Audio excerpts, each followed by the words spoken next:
What is up, everyone? Today we're going to do something a little generic. We are going to go over 3 ways that a homeowner can get their weed eater to start up again. Now, this is going to be a fairly detailed oriented video. It's going to be a little talking, I apologize. This is not going to be specific entirely to this Troy-Bilt. This could work for Echo, Even Steel, Craftsman, Poulan, anything of this general type. 2-cycle or 4-cycle. The 4 are a little bit more difficult, but we're not going to get into that. This is a general fuel related issue. Now, what do we mean by fuel related issue? Well, the first thing you want to do is take your pull cord and pull up on it. If you can feel compression or resistance in there, and it's not just like if you were to do this, like it's lifting the engine up. It's not that large of an engine, so it's not going to take a whole lot of force, but you know, if you just pulled on this and it's like and the plug is inside, that's a bad sign. So you know we probably have compression. Want to go to extra mile, you can even test it out. This is a newer machine. If yours is newer and you have compression, more likely than not, your spark plug is going to be okay and your coil is going to be okay. If you want to get super detailed into it, you can test the plug, replace the plug, both, or after you're done with that, put a little fuel down there, 2-cycle fuel, give it a pull and see if it starts up. If it starts up, then you'd have a fuel related issue. If it doesn't, you might want to re-examine the compression or look and see if there's a spark issue. This is not going to be a video about spark. So we're assuming compression and spark. Timing very rarely gets affected. I'm not going to go over it, but just know that if there's something very wrong inside, it could also be affecting it, but that's literally less than 0.5% of the machines I work on, at least for weed eaters. So don't worry about that. If you have that problem, message me and I can go over something additional with you. So what are we talking about? Fuel related issue. So the first thing anyone should do ever is look at the condition of the fuel lines. These are kind of hard. Steels will be a little bit more difficult, and they're usually made out of a different material than this general line here. Some of them are clear, some of them are red, some are yellow, some are black. You know, just imagine fuel line. If it's super hard, like these are getting there, but they're not super bad. Just know that that line can be a big issue. Next, you want to look at your fuel. If you have fuel, if you don't, that's probably better. If you do, empty it out. I don't care if you think it's only a couple months old, empty it out. That could be a problem in and of itself right there. Empty it out. If you have a fuel tank that's empty, get some compressed air in a little can, any compressor, maybe whatever you want to do. Just clean out that fuel tank. We want the fuel tank to be clean and dry, and preferably with no fuel yet. Finally, to the point of this video. I told you there'd be a lot of talking. Anyway, once you get your fuel figured out, you're going to want to look at the carburetor. Now, here's the carburetor on this particular one. The best way to do is look at your model number, look at a parts diagram, find the carb, buy a new carb. That's the most expensive but best idea. The least expensive and easiest is going to be find an aftermarket carburetor, which that's this one. How you do that, I have a whole video on how to order parts. Find that out. Just know that there's probably going to be 3 ways of doing this. The expensive original carb, cheap and expensive aftermarket carb, and the most difficult and generally about the same price as a cheap aftermarket carb, it's going to be the cleaning and maintaining and replacing of certain parts of the carb, of the current carb that's on there. We're not going to do the expensive one because that would probably just completely wreck this machine. It's not worth it. The inexpensive one, this one cost me about $14. OEM, last time I checked, I only checked on one site though, was about $60. That's a difference. So now we have a fuel done. What you're going to want to do is choose your carburetor, OEM or not. They're going to install exactly the same. So let's get started. And like I said, any homeowner can do this. It's not that difficult, trust me. First things first is find out how this is actually, excuse me, you're going to want to remove the air filter and its cover. However they remove, that one has a little twist screw, whatever. Next we're going to remove this. That sometimes will hold just to the carb, but 99% of the time these screws actually attach the carb to the machine itself. So by removing this plate, you're going to be removing the carb.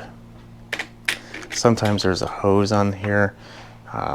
If there is, just pretty much just remove it. When you do remove it though, try not to damage it. Those are not necessarily expensive, but it is an expense and they generally are not easy to install. Next, we're going to want to locate our throttle. What I mean throttle is this is a cable, it's connected to the trigger, and when you pull on it, it moves the cable, and that moves the engine speed up and down, or revs up the engine, however you want to say it. Next, going to remove the fuel lines. Now this is if you've never done this before, this is the part I want you to do. If you've done it before, you probably don't need to, but if you never have, follow this. Do one at a time. In here, there is a fuel line that picks up fuel, takes it to the carb to then be burned in the motor. Well, when you start it, you prime it. And when you prime it, you suck fuel through, and sometimes you're going to be pushing too much, and there has to be a place for excess. And eventually that excess is going to be routed down and back into the tank to kind of get recycled. So the second line here, now not all of them do have a second line. A lot of chainsaws really don't like doing that. But if you do have a second line, pull up on one. One should have a fuel filter on it, and one should have pretty much nothing, maybe a small little plastic piece. This one has a little plastic piece. We're not going to use that plastic piece. There we go, just rip the line off. For my machine here, I'm just going to push everything through, but this was the return. I know that because there's no fuel filter. Now the other one, you can look inside, you look in there, you see a fuel filter. Let me show you. See the fuel filter? There's only one line left. So that's it. That's the fuel filter. Now usually, especially if you get an aftermarket kit, you will probably get another fuel filter because it's a kit. They want to make this easy. If you get the OEM one, you might at least want to double check to see if it does come with one. If it does, great. If it doesn't, you're going to want to order one. You don't really want to reuse the old fuel filter. You can, but if you're going to be going through all this work to begin with, this can save you some time in the future just by replacing all of it. Just going to cut that. I do want to retrieve this line, and I'll show you why in this next step. There we go. Some long needle nose. Can be useful if you don't have any long needle nose. You could do what I did, just push it through after you cut it and just tip it over on its side. It'll probably fall out. It might have to get a little creative, but it should fall out. Now here comes, this is why the aftermarket kits are pretty decent, especially for the price. Usually you get fuel line. It's not the greatest, but you get fuel line. I don't like this fuel line, like I said, so I'm only going to use this for the return. The actual fuel, I'm going to use a different type of line, but that's just my preference. I like to have a see-through line so I can actually see what's happening. Let's go to get the fuel line set up. The reason why you kept that fuel line is you kind of want to gauge how long it was. So I cut this, usually it's 6 inches or so. maybe more, could be 8, could be 10, it just depends. That's why we're keeping it. That's roughly about the same. You generally want to keep it a little bit longer, just because this next step, we're going to take the line, we're going to cut it. We're going to cut like a little edge off, kind of has like a little ramp on there. Now, if your tank is as dirty as this one, on the outside, you're going to want to get some type of cleaner and clean it up. Beware, brake clean, carburetor cleaner, all that isn't the best on plastic. And if you have a plastic tank, you may want to refrain from that. This is a special type of plastic though, so it very well might, but just as a general rule, I don't like to use stuff like that. Especially since if it's not going to be bad for a tank, if you weren't to clean it up all the way, you could potentially put your fuel line in there, and it's definitely bad for your fuel line. So this is just WD-40. You don't have to do all of it. I'm not going to. It's going to get dirty in a couple days anyway. I'm just going to get the area that we're going to be working. If you're super OCD like that, go right ahead and clean it as much as you want. Now, another good thing about that WD-40 is we are going to use it to help us with the fuel line.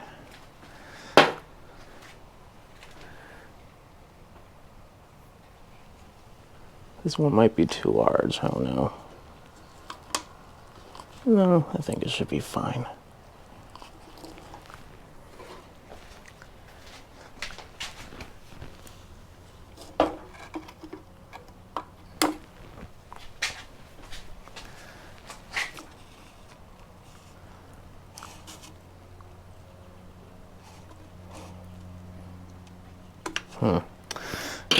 When that happens, we might have to cut a little bit more so we have something to pull through. You know what? Those are complete trash. I've been avoiding throwing them away for way too long. Now, let's get something that can actually cut. There we go.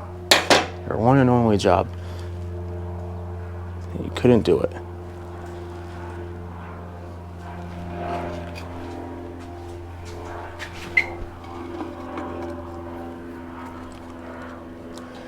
Now, if your fuel tank is like this one, before you do anything, kind of wipe off the edge if you really want to, but you're going to want to blow through the end of the fuel line to make sure you're not compressing it so much where you're actually blocking it. Nope. Fuel line is clean and unobstructed. So this next part is probably a better time for you to get some fuel, or excuse me, some longer pliers. We're going to want to, I need to blow out that tank and clean it up a little bit. Let me go ahead and do that real quick. Well, the reason why we cut it a little bit longer is because we did cut off this end that we used to help us.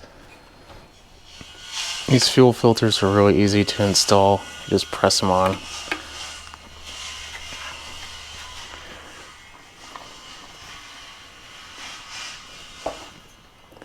I say that as I struggle.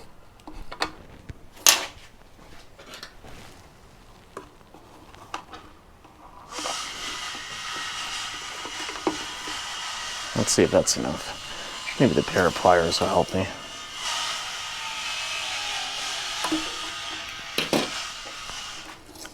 Sorry for the background noise. There we go. There we are. Perfect. Now we're gonna shove that back in there. Contrary to what you might believe, a fuel filter is important. So, to avoid any additional debris from going inside there, let's go ahead and clean that up, or close that up, excuse me. Now, for the other one, we're going to do the exact same thing. We're going to cut a little extra.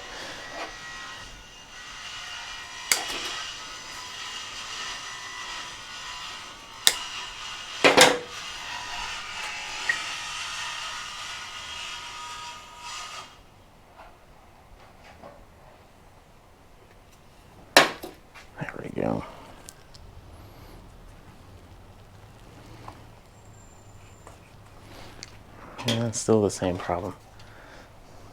Let's just continue on. This hole looked a little bit like it had a wider diameter. Yeah, I think the debris in the cap. Okay, well, I'll clean it out again.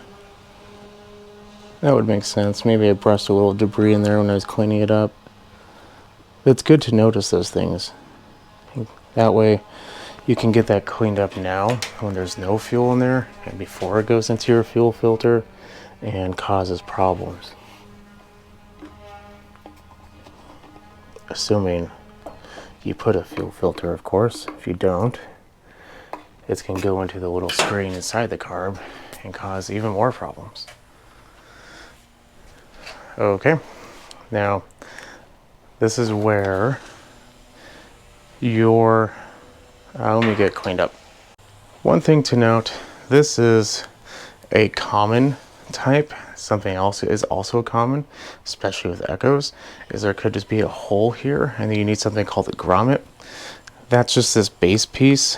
This is from a steel. Sometimes it's just one big piece like this.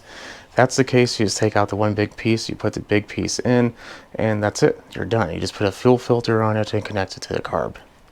But if yours isn't like that, or if you have a grommet and it has maybe 2 holes, the only thing that's additional to this is you take out the old grommet. You should buy it if you have one. They can also be a good source of problems. Go ahead, take the old one out, put the new one in. To do that, it's pretty simple. You just lubricate it up, use like a dull screwdriver or something to help you try to get a little leverage on it, put it in, put the fuel lines in exactly the same way. Cut the little ends off, literally the exact same thing. Now, if you have a gasket, this would be a time to look at the gasket on your machine. Is it in good condition? Is it ripped? Do you have a new one in your kit? If you do have a new one, you should probably use it. Let's see here. In my case, it doesn't feel horrible. Having a rubber one like this, I'm not gonna lie, is kind of rare. I don't really like them, but I think it should be fine. It doesn't feel bad. I do have a new one here, but I think I'm okay. Next, we're going to, usually there's a filter for the other side of the carb, not just for the intake.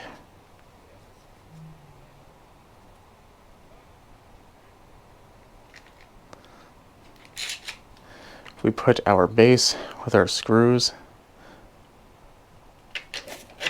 where we need to put them.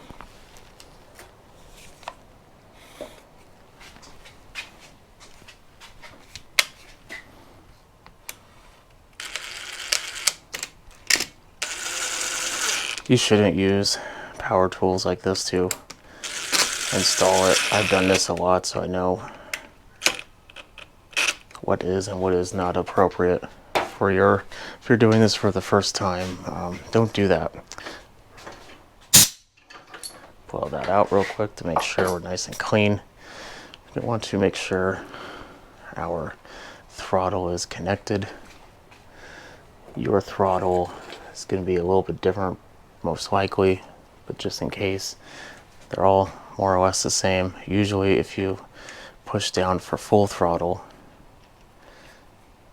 and put it in whatever mechanism it has for holding it, that's it. Usually it slides right in.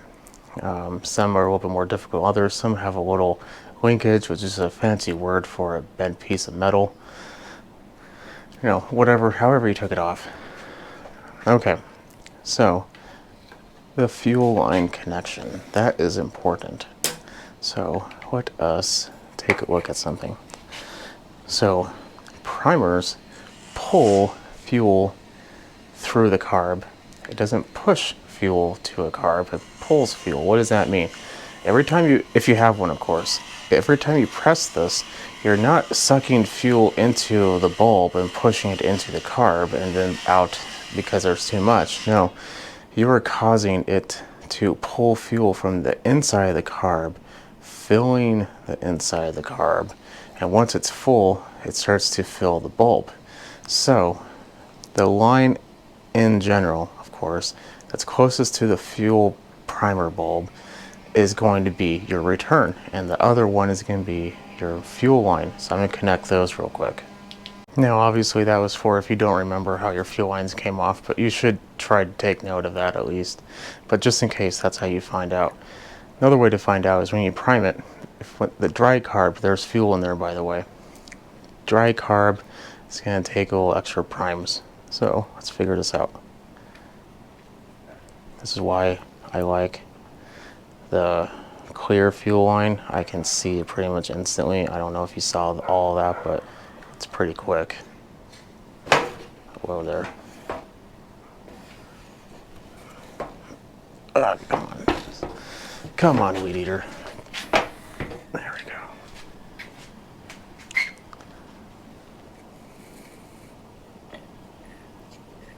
And look, there we go.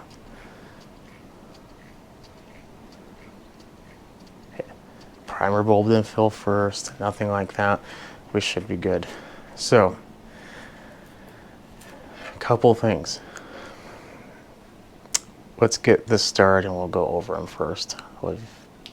The last couple bits are going to be the tuning. Now, if you get an OEM carb, you probably won't have to do a whole lot of this. If you get an aftermarket one, you probably will have to do some of it. You see these right here? Those are meant for tuning. They're adjustment needles. Now, if you get the aftermarket kit, usually you get something that looks like this.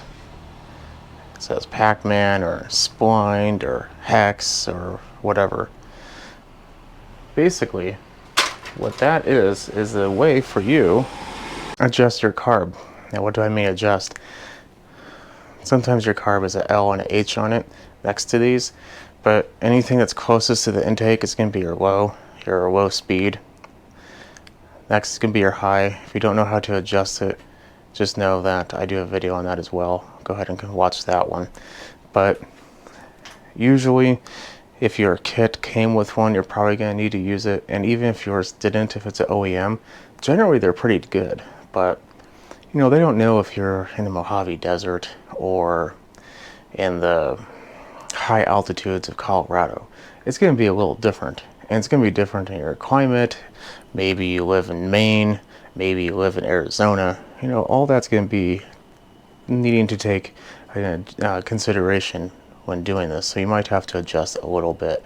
So if you can, usually especially if they're OEM ones, they give you a little bit of adjustment. Go ahead and adjust it a little bit if you can. If you have an aftermarket one like this, use a tool that it was provided and kind of go through yours and see if you can get the optimum performance. So having said that, let's give this a pull. You're obviously going to want to follow the instructions on your machine, but I've done that for this one. With the exception, I do need to prime it maybe 1 or 2 more times. It says 10. I think that's excessive, but whatever. We'll do what Troy-Bilt wants. We have on. We have, that's choke. Oh, that's good. Let's try a little throttle.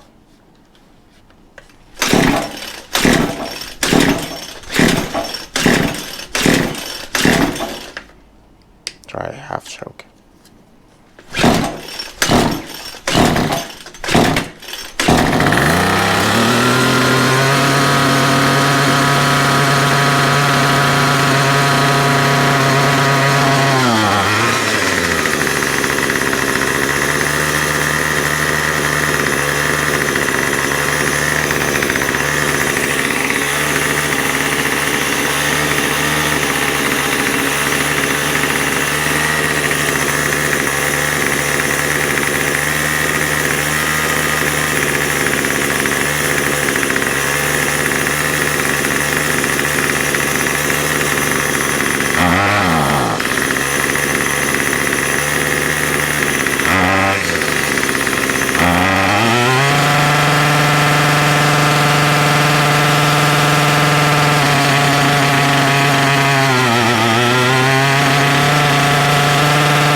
Okay, well, this isn't a tuning part. Obviously you can tell that's aftermarket carb and it needs to be tuned.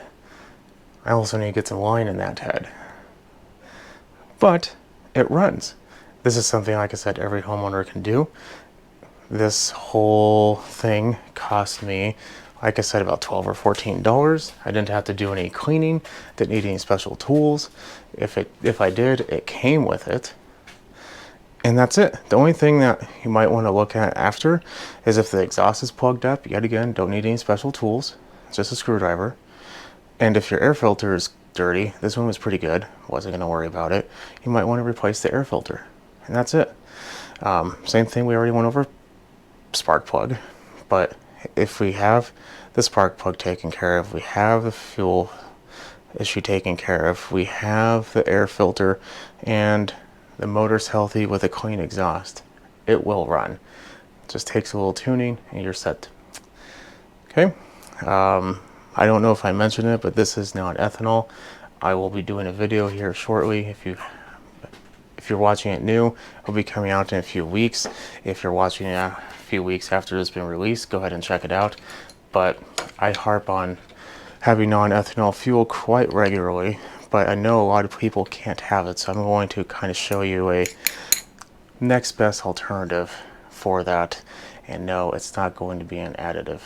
But I'll go ahead and let you leave. I'll let you leave with that.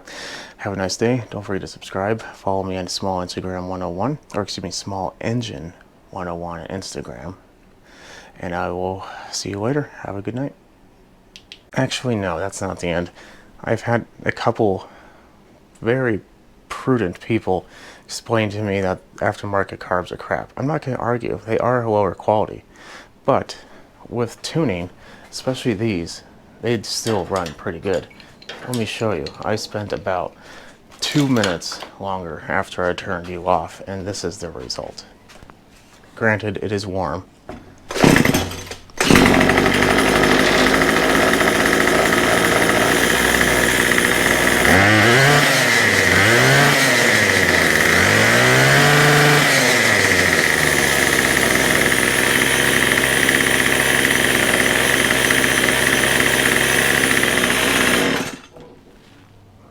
There you have it. Runs no problem. Just need to fill the head up with line and give it a proper using. And that's it. Okay, have a good rest of your night.